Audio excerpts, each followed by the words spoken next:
बिस्मिल्लाहिर्रहमानिर्रहीम। अस्सलाम वालेकुम। कैसे हैं आप? आज हमने न्यू 9th क्लास की एक्सरसाइज 1.3 और उसका क्वेश्चन नंबर 9 सोल्व करना है। तो क्वेश्चन नंबर 9 में कह रहे हैं find the compound markup on 3,75,000 for 1 year at the rate of 14% compounded annually.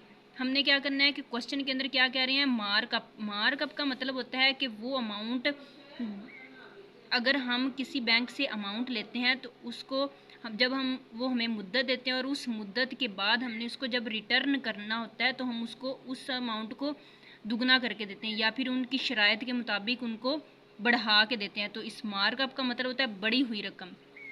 Compound markup इसका मतलब हो जाएगा बढ़ी हुई रकम। और किस पे हमने करनी है? ऑन 3,75,000 पर। और हमारे पास अरसा क्या है? 1 ईयर, 1 साल का हमारे पास टाइम है। एट द रेट ऑफ, किस रेट पर? 40% पर हमने उसको रिटर्न करनी है। Compounded actually annually. तो क्वेश्चन की आप लोग को समझ आ गई होगी। अब हम इसको सोल्व करते हैं। तो कंपाउंड मार्कअप का फॉर्मूला है हमारे पास a माइनस पी।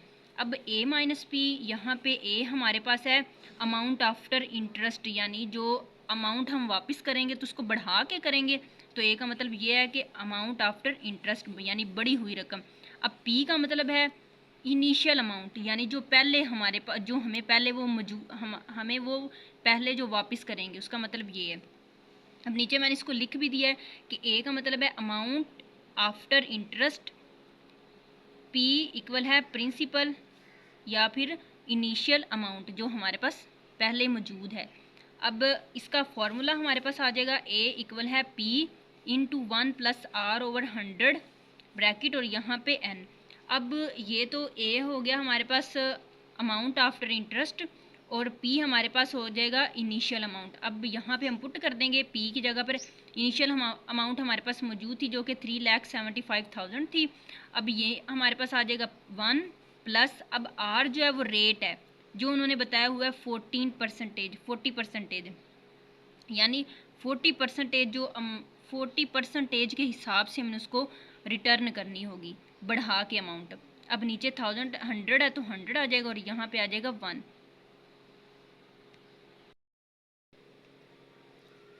तो अब हमने क्या करना है कि इनको मैंने डिवाइड करवा दिया। डिवाइड करने से हमारे पास आंसर आ गया 0.1 और 4।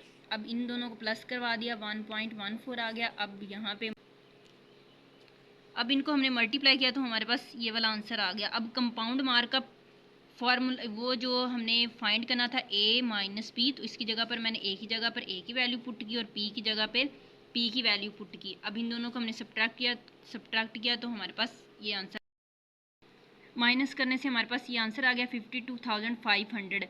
तो ये हमारे पास आंसर है इसका। और कंपाउंड मार्कअप जो वैल्यू है वो हम इस फॉर्मूले से फाइंड कर सकते हैं। तो आप लोगों को इस क्वेश्चन को सोल्व करने से पहले आप लोग इसको अच्छी तरह याद कर लें। तो आई होप आप लोगों को क्वेश्चन की समझ आ गई होगी। Please subscribe to my channel. Thank you so much. अल्लाह हाफिज़।